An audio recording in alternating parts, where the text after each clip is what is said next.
about now. All That's right. another good one. Yes, That's it another is. good one. But I prefer to watch him live because his throat sort of expands and it gets really kind of Yeah.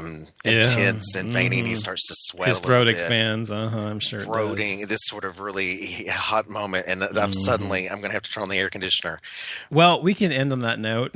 No, well, What? I wanted to talk about last night on your acoustic mass. You played Okay. Madonna's bedtime stories. Yes, I did. When I heard "Take a Bow," Hmm.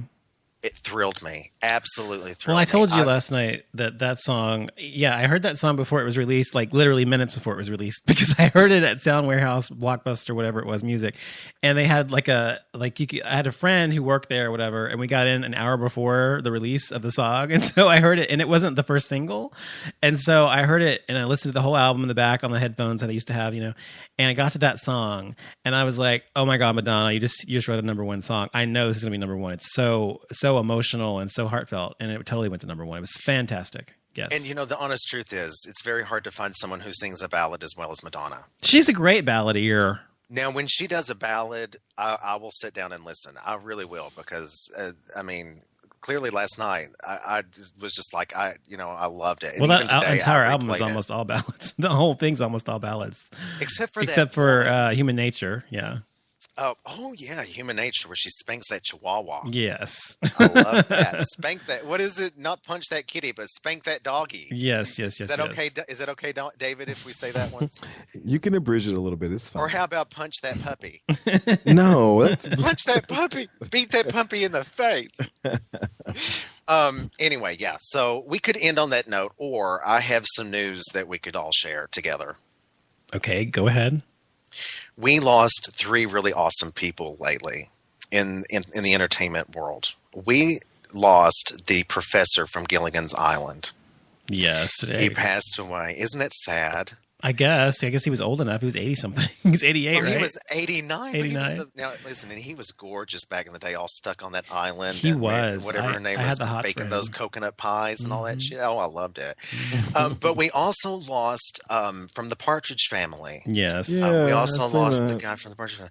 And then I just read before the show started that the last surviving Munchkin from The Wizard of Oz passed away. It was Aww. female. Yeah, it was a female. Yeah. Yeah, and I found out that I read into the article that she actually worked as during World War II. Because of her small size, she could easily fit in and rivet places in planes that not everybody could get to. That's really interesting. Yeah. Isn't makes that sense. something? She was like part of this huge classic, and on the side, she's helping the war effort. I'm like, I love that. Good for her.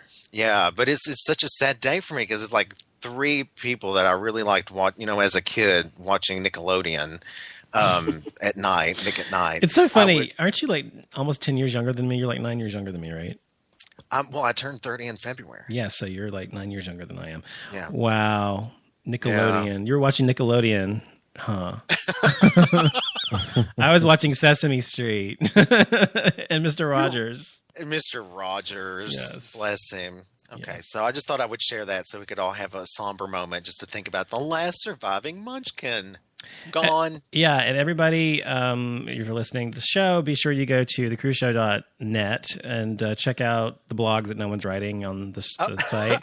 I And I right. wrote the last blog. check I'm going out. to write a eulogy for the last surviving Munchkin. It's been Okay. like what? I thought we was like trying to go in like a cadence of different, somebody different each week. I'm No, listen, I write all the time, but I feel like every time I write it sounds so, I don't know, Rose Nyland. It's just like, nobody's even going to find this interesting. Why am I even, like, I'm not going to. The last thing you wrote, I thought was very interesting, actually. Are you kidding? I went into full-blown panic when I hit publish. I was Why? like, I can't put that on there. It was good. It was nice and heartfelt. That's what matters. So do Yeah, it. I mean, Yeah, my keep God. doing it. Keep it up or whatever. Yeah. But anyway, be sure to check that out. Be sure to check out David's show, The 5x5, on Spreaker.com, and Ken Boggle on Blog Talk Radio, and hopefully soon on Spreaker as well. I So- have two shows on Spreaker. that I uploaded. One of which I have to do something like reformat the way this played. But I have 2 episodes on Spreaker. I think one of them's my interview with Ghost Hunter and TAP's founder Grant Wilson. Yeah, you have to do the sound over on that one. Remember, we talked about that. Yeah, I know, but I tried, and I don't even know where to even begin. Well, you know, but Grant anyway. Wilson's wife is better now. She's not going to die anymore. Well, no, it was not actually his wife. It was the other founder of TAPS. It was Jason Hawes' It was wife. Jason's wife. She had some kind of like brain infection or something. Yeah, during Christmas. Yeah. Yeah, she was in the ICU unit. I got that tweet from Mr. Hawes. But she's in better shape, yes, and she's doing much better. Yeah. Yes, and be sure to check out offlimitshow.com and also on the 5x5 on Spreaker.com as well. And we will be back next week with another topic. I think next week is David's turn again. I mean, not David, Ken's turn again. Yeah, It is my turn. Yeah. All right, so we'll have something. I'm sure we'll have something very interesting for us to discuss next week, and we'll be back. Of course. Thursday next week at, I guess, 11 p.m. Central Time. So be sure to join us, and thanks for listening, everybody. Good night. Have a great week, everybody. Good night.